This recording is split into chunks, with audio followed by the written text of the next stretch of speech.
On my meeting last night, get out of the way! On my meeting last night, I gave a very shocking statistic. And it didn't seem like you guys were shocked enough. I don't get it. I mean, let me just say this. Any illusion that you think any black person in the United States has any power, this statistic is going to identify why they don't. Okay? That any power that they have is given to them. This one statistic alone. Okay?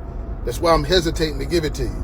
And if this don't blow you away and get you to going to work and even involving yourself in the REIT, then you don't exist. You might as well remain a slave.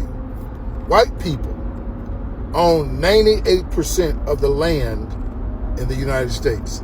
I was just wondering if there was any black people that lived here. You know, not many. I have not seen. Were you looking to get down the beach? Yeah. Did you have the key fob to get down there? No. So I can't even go to the beach? Not from this access point. Carthage and Discovery are both options, though. But this says there's a public beach access here on the map. I can let you in. So you need a key fob to get to the beach here. North Beach Beach Club. You could not come here. You could not own land here. Okay, this was developed by the founder of Boeing. And in the deeds it said you could not have any property here if you were not Caucasian. Wow.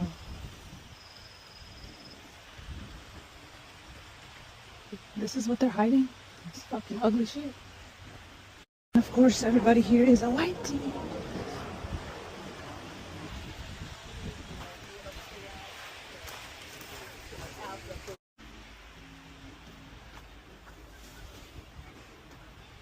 What is this, a little park?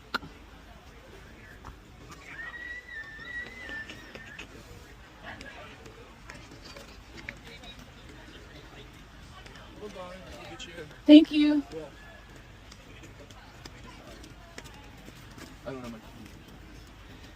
Dang, that's kind of a...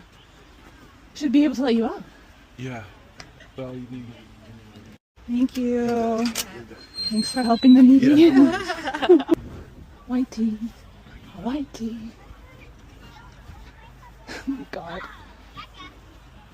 They have their own fucking beach, their own park. Everybody's white. Damn. What the fuck? I can't even exit. Excuse me.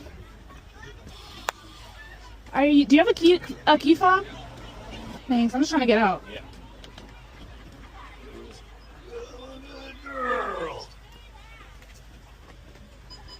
Do you see a lot of trapped minorities in here? Yeah.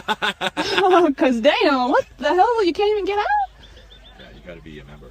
White people hold 90% of the wealth in the US. Not 90% of the population, but they hold 90% of the wealth. And I attribute a large portion of that to housing. Between 1925 and 1965, the US government underwrote $200 billion in lending for home ownership. Recipients of the government money were 98% white presenting people. And during the push to get white people into homes, the Homeowners Loan Corporation, the HOLC, in the 1930s, coded by income and race. Areas that already had a significant Black and immigrant population in red as neighborhoods where the HOLC would not lend. This is the beginning of redlining. And this is what leads us to where we are today. We are still looking at a massive wealth gap. The median income for white families in the US is $170,000, but for Black families is $17,000. When you look at the multi-pronged issues that are affecting Black, brown, and indigenous people in this nation, I think housing is the most key, critical tool to fixing that. I'll leave you guys with this. You fix housing and you begin to fix it all. State of the Union, President Obama was talking about the need in our nation for new politics. And he said, "We the people." Our Constitution begins with those three simple words: Words we've come to recognize mean all the people, not just some. Now, when I heard that, as a Native man, I had to stop and ask when. I've read our founding documents, I've studied our history, and I had to question, when did we decide as a nation that we the people actually means all the people? Literally 30 lines below the statement, all men are created equal, the Declaration of Independence refers to natives as merciless Indian savages, making it very clear the only reason our founding fathers used this inclusive term, all men, because they had a very narrow definition of who was actually human. Now, a few years later, our founding fathers wrote another document. They started this one with the words, "We the people of the United States." This, of course, is the preamble to the Constitution. However, if you read just a few lines later, down to Article 1, Section 2, section of the Constitution that defines who is and who is not covered by this Constitution, the first thing you will note is it never mentions women. Second, it specifically excludes natives. And third, it counts Africans as 3/5 of a person. So who's left? Well, white landowning men is who could vote. Now we have to ponder this for a moment. The reason our Constitution was written, the purpose of our Constitution, is to protect the interests of white landowning men. So today we act shocked that women earn 70 cents to the dollar. This shouldn't shock us. Our Constitution is working. We act surprised that our prisons are filled with people of color. This shouldn't surprise us. Our Constitution is working. We act outraged that in 2010, the Supreme Court sided with Citizens United and rules that corporations now have the same rights to political free speech as individuals. This is what opens the door for super PACs, unlimited contributions to candidates. This shouldn't surprise us. The Constitution's doing exactly what it was designed to do. It's protecting the interests of white landowning men. So this makes our Constitution a systemically white supremacist and sexist document that assumes the white landowning male has the authority to decide who is and who is not human. There are two important things in life: blood and money.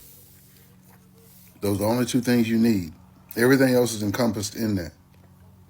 Black people should concentrate on money. You should become economist, okay? Then first of all, the first rule you'll learn is that money is irrelevant and it means nothing. That doesn't make sense, Mr. Reed. Money's value is based on the people that collectively come together economically and choose to make things valuable. You think diamonds are valuable because they shine? No, they're valuable because a group specifically chose that to be valuable. You understand? And if you go deeper back, the reason people saw things that were shiny come out of the earth to be valuable, okay, simply because it was shiny. Now it's become something that holds the government and all of the economic business practices together, right? What else is more important? The black people, you see the importance of having it, but you see the importance of having it just to spend it. You need to see money as a tool to purchase assets that benefit black people. Join the community REIT and you'll know what I'm talking about.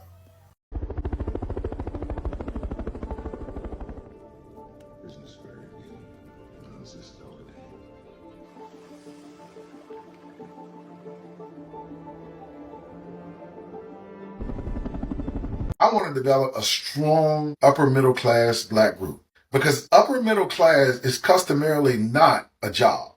It's a few jobs, but the guy that makes $1.5 million usually owns a company. He owns a small company, right? And I want to be able to take that and stabilize it. And so the community REIT, outside of my own company, Tranquility, is an opportunity to do that.